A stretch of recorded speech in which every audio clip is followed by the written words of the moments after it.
Drugs ದಂಧೆಕೋರರ head office ಆಯ್ತಾ ಮೈಸೂರು ಅನ್ನೋ ಅನುಮಾನ ವ್ಯಕ್ತವಾಗ್ತಾ ಇದೆ. ಮೈಸೂರಿನಲ್ಲಿ ಮತ್ತೆ ಪತ್ತೆಯಾಗಿದೆ ದೊಡ್ಡ ಡ್ರಗ್ಸ್ ಜಾಲ.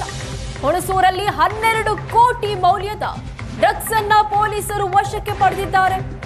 2 ತಿಂಗಳ ಹಿಂದೆಯೂ ದೊಡ್ಡ ಡ್ರಗ್ಸ್ ಜಾಲವನ್ನ ಪೊಲೀಸರು ಭೇದಿಸಿದ್ರು.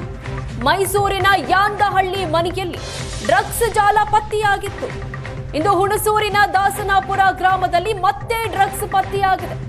12 ಕೋಟಿ ಮೌಲ್ಯದ ಡ್ರಗ್ಸ್ ಅನ್ನ ಪೊಲೀಸರು ವಶಕ್ಕೆ ಪಡೆದಿದ್ದಾರೆ. ದಾಸನಾಪುರ ಗ್ರಾಮದ ಒಂಟಿ ಮನೆಯಲ್ಲಿ ಡ್ರಗ್ಸ್ ತಯಾರಿಕೆ ಆಗ್ತಾ ಇತ್ತು. ಮೊಹಮ್ಮದ್ ಇರ್ಫಾನ್ ಹಾಗೂ ಇತರರಿಂದ ಸಿಂಥೆಟಿಕ್ ಡ್ರಗ್ಸ್ ಶೇಖರಣೆ ಮಾಡಲಾಗಿತ್ತು. 48 ಕೆಜಿ ತೂಕದ ಡ್ರಗ್ಸ್ ಕೆಮಿಕಲ್ಸ್ ಅನ್ನ ಪೊಲೀಸರು ವಶಕ್ಕೆ ಪಡೆದಿದ್ದಾರೆ. ಮುಂಬೈಯಿಂದ ಮೈಸೂರಿಗೆ ತಂದು ಡ್ರಗ್ಸ್ ತಯಾರು ಮಾಡ್ತಾ ಇದ್ರು. ಶುಂಠಿ ಬೆಳೆಯಲು ತೋಟ ಬಾಡಿಗೆ ಪಡೆದು ಡ್ರಗ್ಸ್ ಸಂಗ್ರಹಿಸಿದ್ರು. ಮೈಸೂರು ಎಸ್ಪಿ ಮಲ್ಲಿಕಾರ್ಜುನ ಬಾಲದಂಡಿ ಈ ಬಗ್ಗೆ ಮಾಹಿತಿ ನೀಡಿದ್ದಾರೆ. ಮೈಸೂರಲ್ಲಿ ಪದೇ ಪದೇ ಡ್ರಗ್ಸ್ ಪತ್ತೆ ಆಗ್ತಾ ಇದೆ. ಹುಣಸೂರಲ್ಲಿ 12 ಕೋಟಿ ಮೌಲ್ಯದ ಡ್ರಗ್ಸ್ ಅನ್ನ ಪೊಲೀಸರು ವಶಕ್ಕೆ ಪಡೆದಿದ್ದಾರೆ. ಮೈಸೂರು ಜಿಲ್ಲಾ ಪೊಲೀಸ್ ವರಿಷ್ಠಾಧಿಕಾರಿಯಾಗಿರ್ತಕ್ಕಂಥ ಮಲ್ಲಿಕಾರ್ಜುನ ಬಾಲದಂಡಿ ಅವರು ನಮ್ಮ ಜೊತೆಗಿದ್ದಾರೆ. ಅವ್ರನ್ನ ಮಾತಾಡ್ಸೋಣ. ಸರ್, ಮೊದಲಿಗೆ ಕಂಗ್ರಾಚುಲೇಷನ್ಸ್. ಹೇಗೆ ಪತ್ತೆ ಆಯ್ತು ಸರ್ ಇದು? ಸೊ ನಾವು ಹಲವಾರು ಪ್ರಕರಣಗಳನ್ನು, ಎಸ್ಪೆಷಲಿ ಡ್ರಗ್ಸನ್ನು ಯಾರು ಸೇವನೆ ಮಾಡ್ತಾ ಇದ್ದಾರೆ ಮತ್ತು ಯಾರು ಮಾರಾಟ ಮಾಡ್ತಾ ಇದ್ದಾರೆ ಅಂಥವ್ರ ಮೇಲೆ ಕ್ರಮಗಳನ್ನು ಕೈಗೊಳ್ತಾ ಇದ್ವಿ. ಸುಮಾರು 3 ತಿಂಗಳಲ್ಲಿ 77 ಪ್ರಕರಣಗಳನ್ನು ದಾಖಲು ಮಾಡಿದ್ವಿ. ಈ ದಾಖಲು ಮಾಡಿದ ಪ್ರಕರಣಗಳಲ್ಲಿ ಸಾಕಷ್ಟು ಪ್ರಕರಣಗಳು ಸೇವನೆಗೆ ಸಂಬಂಧಪಟ್ಟಿದ್ದು.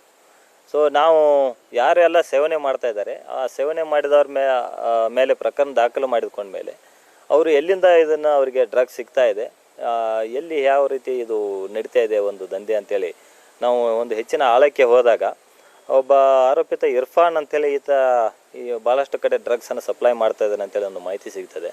ಸೊ ಆತನ ಒಂದು ಚಲನವಲನಗಳನ್ನು ನಾವು ಪರಿಶೀಲನೆ ಮಾಡ್ತಾ ಇರುವಾಗ ಆತ ಇತ್ತೀಚೆಗೆ ಹುಣಸೂರು ತಾಲೂಕಿನ ದಾಸನಪುರ ಗ್ರಾಮದ ಒಂದು ಒಂಟಿ ಮನೆಯಲ್ಲಿ ಅಲ್ಲಿ ಓಡಾಡ್ತಾ ಇದ್ದಾನೆ ಅಂತೇಳಿ ಒಂದು ಮಾಹಿತಿ ಸಿಗ್ತದೆ. ಅದನ್ನು ಆಧರಿಸಿ ನಿನ್ನೆ ದಿನ ಹುಣಸೂರು ಠಾಣೆ ಇನ್ಸ್ಪೆಕ್ಟರ್ ಸಂತೋಷ್ ಕಶ್ಯಪ್ ಮತ್ತು ಅವರ ತಂಡ ದಾಳಿ ಮಾಡಿದಾಗ ಆ ಒಂದು ಸಂದರ್ಭದಲ್ಲಿ 3 ಜನ ಇರ್ತಾರೆ. 3 ಜನದಲ್ಲಿ ಒಬ್ಬ ಆರೋಪಿತ ಸಿಗ್ತಾನೆ ಮತ್ತು ಸುಮಾರು 48 kg ಒಂದು ಡ್ರಗ್ಸ್ ಮಟೀರಿಯಲನ್ನು ಸೀಸ್ ಮಾಡುವಲ್ಲಿ ಯಶಸ್ವಿಯಾಗಿದ್ದಾರೆ. ಅದರಲ್ಲಿ 7 kg ಮೆಫೆಡ್ರೋನ್ ಅಂತೇಳಿ ಒಂದು ಡ್ರಗ್ಸ್ ಮಟೀರಿಯಲ್ ಸಿಕ್ಕಿದೆ ಮತ್ತು ಅದಕ್ಕೆ ಸಂಬಂಧಿಸಿದ ಪ್ರಿಕಾರ್ಸರ್ ಅಂಥೇಳಿ ಅದೊಂದು 41 kg ಸುಮಾರು 12 ಕೋಟಿಗೂ ಹೆಚ್ಚು ಮೌಲ್ಯದ ಒಂದು ಡ್ರಗ್ಸ್, ಅಷ್ಟು ದೊಡ್ಡ ಪ್ರಮಾಣದ ಡ್ರಗ್ಸನ್ನು ಪತ್ತೆ ಮಾಡುವಲ್ಲಿ ಯಶಸ್ವಿಯಾಗಿದೆ. ಆ ಜಾಗ ಯಾರ್ದು? ಇದು ಒಬ್ಬ ಮೊಹಮ್ಮದ್ ಇರ್ಫಾನ್ ಅಂತೇಳಿ ಈತ ಹುಣಸೂರ್ದವನು. ಈತನಿಗೆ ಸೇರಿದ ಒಂದು ಮನೆ ಅದು ತೋಟ ಇದೆ ಸುತ್ತಮುತ್ತ ಎಲ್ಲ, ಮತ್ತು ಕಚ್ಚಾ ರಸ್ತೆ ಇದೆ, ಪ್ರಮುಖ ರಸ್ತೆಗಳಿಗೆ ಭಾಳ ದೂರ ಇದೆ. ಸೊ ಈ ಒಂದು ಪ್ಲೇಸನ್ನು ಆರೋಪಿತರು ಈ ಒಂದು ಕೃತ್ಯ ಎಸಗಲಿಕ್ಕೆ ಬಳಸಿರೋದು ಕಂಡು ಬಂದಿದೆ.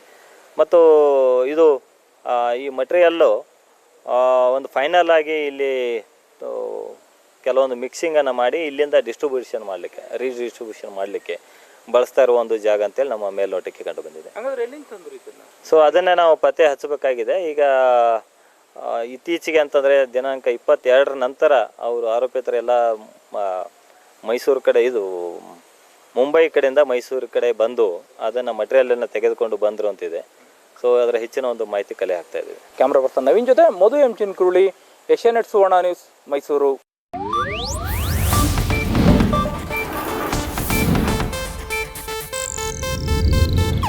ಇದು ಏಷ್ಯಾನೆಟ್ ನ್ಯೂಸ್ ನೆಟ್ವರ್ಕ್ ಪ್ರಸ್ತುತಿ.